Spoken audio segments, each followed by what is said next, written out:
pourquoi faire de la burrata made in Nice? Parce que justement, il y a tellement de gens qui en demandent. Et ce produit, c'est un produit fragile. C'est un produit qui a besoin d'être chouchouté, d'être travaillé et gardé dans l'eau et consommé en journée. Alors on est obligé sinon de pasteuriser le lait, donc d'aplatir le goût. J'ai grandi avec ce produit depuis 30 ans maintenant. Et je voulais reporter la même chose que j'ai vécu ici et la faire connaître à Nice, aux Niçois. On est quasiment tous la même famille et monsieur, il nous a fait grandir avec ses fromages. À l'époque, quand lui il avait sa fromagerie, maintenant il est à la retraite, il fait ça. Il continue de faire ça pour le plaisir de le faire. Et pour nous les jeunes qu'on a envie d'apprendre et de se lancer, parce que ça c'était pas du tout notre domaine. Aujourd'hui ces produits, vous les retrouvez chez moi tous les jours, déclinés de plusieurs façons. Je crée des plats avec la burrata, je fais des desserts avec la ricotta, je fais des entrées avec les tresses, les relais, etc. Et en plus de ça, vous avez la possibilité de les acheter sur place, chez nous, ou directement à la Casa de la Burrata, parce qu'on fait laboratoire et atelier de vente. Et c'est à la Trinité, au 149 route de Laguet. Alors là vous avez la base, donc ça c'est la mozzarella. Là on va verser de l'eau chaude, de l'eau bouillante à 90 degrés et on va la filer. On va reprendre la pâte et on va la tirer. Et on va la gonfler et la remplir avec la même chose que vous voyez ici, les sfilacci, ce qu'on appelle, mélangé avec de la crème et du sel. Qui donnera après la burrata classique. Voilà. L'eau chaude va remettre à température la mozzarella, ça va redevenir une pâte filante. Après c'est au goût du fromager, on mettra plus ou moins de sel en fonction du temps qu'on veut la garder et des goûts de nos clients. On a toujours une bassine avec de l'eau froide à côté puisqu'on travaille à la main.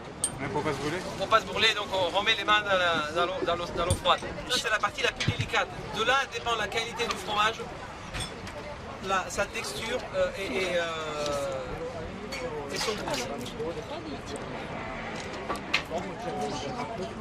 Voilà comment on tire la pâte. Alors voilà, on la remplit avec ce mélange de crème et de mozzarella. On rajoute de la crème et après on serre. C'est une partie délicate parce qu'il peut se casser si on n'a pas bien filé la pâte. Voilà, on met à la fin, on rince le tout, on attache un corcho. Attends, c'est fini, d'accord. Et voilà, Très bien. Et c'est méthodique, c'est comme la pâtisserie, il faut respecter à la lettre les consignes. Oui, mais il y a le doigté quand même. Ah, évidemment. Il est là. On vise vraiment la clientèle d'artisanat, d'un produit qui est quand même à kilomètre zéro, qui est fait sur place. Devant vous quasiment, vous pouvez la voir et on bâtit la maison avec ça. Lasciatemi cantare con la chitarra in mano, lasciatemi cantare, sono un italiano.